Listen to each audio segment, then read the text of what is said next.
Mari kita mulai. Sebelumnya jangan lupa klik subscribe. Mari support channel ini agar bisa terus upload setiap hari, guys. Langsung saja, guys.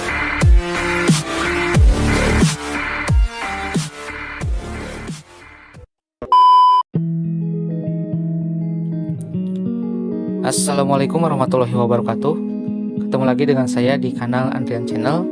Pada hari ini saya akan membahas berkenaan dengan ejaan. Apa sih itu ejaan? Nah, kita akan membahasnya pada kesempatan kali ini. Ejaan adalah kaidah cara menggambarkan bunyi-bunyi, baik kata, kalimat, dan sebagainya dalam tulisan atau huruf-huruf, serta penggunaan tanda baca. Penjelasan itu memang mengandung pengertian bahwa ejaan hanya terkait dengan tata tulis yang meliputi pemakaian huruf, penulisan kata, termasuk penulisan kata atau istilah serapan, dan pemakaian tanda baca. Dalam ejaan tidak terdapat kaidah pemilihan kata atau penyusunan kalimat. Pada kenyataannya, banyak orang yang salah dalam memahami ejaan. Dalam hubungan ini, ejaan bahasa Indonesia yang disempurnakan atau yang sering disingkat menjadi EYD. Jika orang ditanya, apakah kamu tahu arti slogan yang berbunyi, mari kita gunakan bahasa Indonesia yang baik dan benar? Kebanyakan jawaban yang terlontar adalah bahasa Indonesia yang sesuai dengan EYD.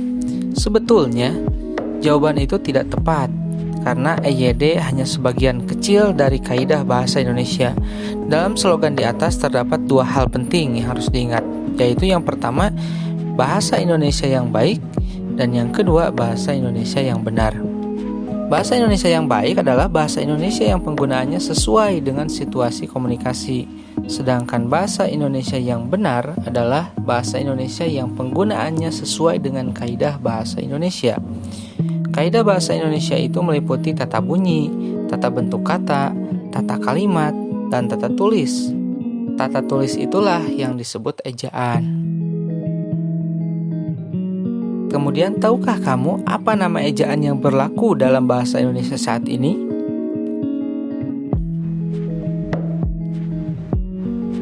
Betul, apabila jawabannya ialah ejaan bahasa Indonesia yang disempurnakan atau yang dikenal dengan singkatan EYD. Namun jika ditanya sejak kapan ejaan tersebut berlaku, mungkin teman-teman sekalian akan ragu menjawabnya. Lalu jika ditanya lagi apa nama ejaan yang berlaku sebelum EYD, tentu saja teman-teman mungkin juga tidak dapat menjawab dengan cepat dan tepat. Walaupun begitu, kita harus yakin bahwa ada ejaan yang pernah berlaku sebelum EYD. Dengan kata lain, ejaan yang berlaku dalam bahasa Indonesia lebih dari satu. Sejak bahasa Indonesia masih bernama bahasa Melayu, sudah ada ejaan yang berlaku sesuai dengan nama penulisnya. Ejaan yang berlaku pada zaman Belanda itu bernama ejaan Pan-Ofusion. Ejaan yang mulai berlaku sejak tahun 1901 atau 1901 itu terdapat dalam kitab logat Melayu.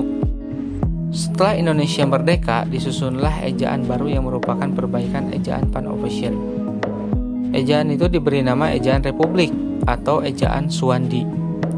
Tampaknya pemilihan nama ejaan Republik dikaitkan dengan peristiwa sejarah kemerdekaan negara kita, dan pemilihan nama ejaan Suwandi dikaitkan dengan nama Menteri Pendidikan dan Kebudayaan waktu itu, yaitu Mr. Suwandi. Ejaan Suwandi mulai berlaku tahun 1947. Setelah lebih dari 2 dasawarsa ejaan Suwandi berlaku, diberlakukan ejaan bahasa Indonesia yang disempurnakan, atau orang sering menyingkatnya menjadi EYD. Ejaan itu diresmikan pemberlakuannya oleh Presiden Soeharto berdasarkan Surat Keputusan Presiden nomor 57 tahun 1972. Setiap pergantian ejaan tentu ada perubahan. Kita lihat beberapa contoh berikut. Ada kata jujur. Kita lihat kata jujur.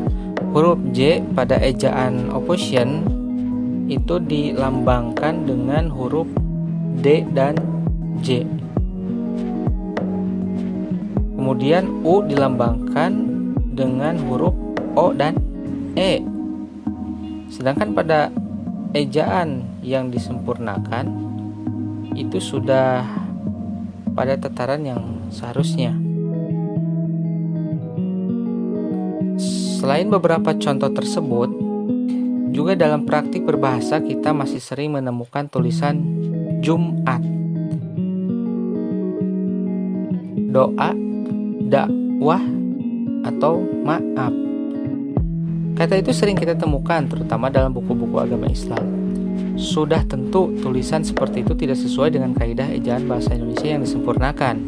Sebagaimana dapat kita lihat pada perbandingan tulisan tersebut, tanda apostrof hanya digunakan dalam penulisan kata pada zaman ejaan Van Ophuijsen. Dengan kata lain, cara penulisan seperti itu merupakan sisa-sisa aturan lama.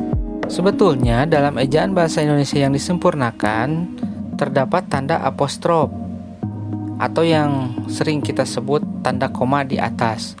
Namun, tanda apostrof atau tanda penyingkat itu hanya dipakai untuk penulisan kata dalam bahasa seni atau bukan ragam tulis resmi.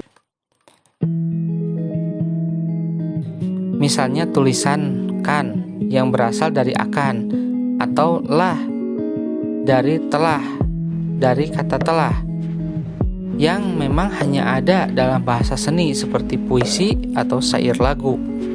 Penyingkatan tahun 2014 menjadi apostrof 14 dibenarkan berdasarkan ejaan bahasa Indonesia yang disempurnakan. Akan tetapi dalam tulisan resmi, misalnya surat dinas saja, penyingkatan tahun seperti itu tidak dibenarkan. Dengan demikian dapat disimpulkan bahwa dalam bahasa Indonesia tidak ada kata baku yang ditulis dengan tanda apostrof atau tanda koma di atas. Ejaan bahasa Indonesia yang disempurnakan sudah sekian puluh tahun yang lalu diberlakukan. Namun bagaimana kenyataan penerapannya? Tidaklah berlebihan kalau ada yang menyatakan bahwa kita dengan mudah dapat menemukan kesalahan dimanapun kita berada. Dalam kegiatan di kantor, di sekolah, di kampus. Misalnya kita dapat membaca jadwal kegiatan atau jadwal pelajaran yang mencantumkan waktu. Pada umumnya pencantuman waktu itu diketik secara salah, yaitu digunakan tanda hubung yang menyatakan sampai dengan. Untuk menyatakan sampai dengan, kita dapat menggunakan tanda pisah, bukan tanda hubung. Jadi, penulisan yang benar adalah seperti ini. Di jalan-jalan, di kota, kita dapat dengan mudah menemukan kesalahan, yaitu penulisan singkatan PT atau perseroan terbatas. Pada umumnya orang menulis singkatan itu dengan tanda titik. Seperti ini. Penulisan seperti itu tidak benar. Yang benar adalah tanpa titik. Sebetulnya persoalan itu merupakan persoalan yang sangat sepele. Namun kesalahan seperti itu dapat kita temukan di mana-mana. Penyelesaiannya sangat mudah. Kita dapat membuka ejaan bahasa Indonesia yang disempurnakan. Dengan mudah kita dapat menemukan jawabannya. Barangkali pertanyaan yang muncul sehubungan dengan persoalan tersebut adalah mengapa kesalahan itu terus terjadi, padahal persoalannya sangat sepele. Teman-teman mungkin setuju juga jika dikatakan bahwa kesalahan itu berulang karena orang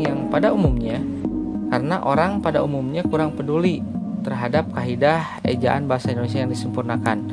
Banyak orang yang hanya menggunakan perasaan ketika menghadapi masalah dalam penulisan kata ataupun kalimat. Seharusnya nalar juga kita gunakan. Secara nalar dalam menentukan tulisan yang benar adalah dengan mencari sumber informasi kaidahnya, bukan dengan perasaan. Tentu saja dengan mempelajari ejaan tujuannya adalah memperbaiki kaidah-kaidah khususnya dalam tulisan. Oleh karena itu penting sekali kita belajar bahasa Indonesia karena bahasa Indonesia itu merupakan penghala untuk ilmu pengetahuan yang lain. Saya kira itu yang dapat disampaikan. Apabila ada pertanyaan silahkan tulis di kolom komentar. Assalamualaikum warahmatullahi wabarakatuh.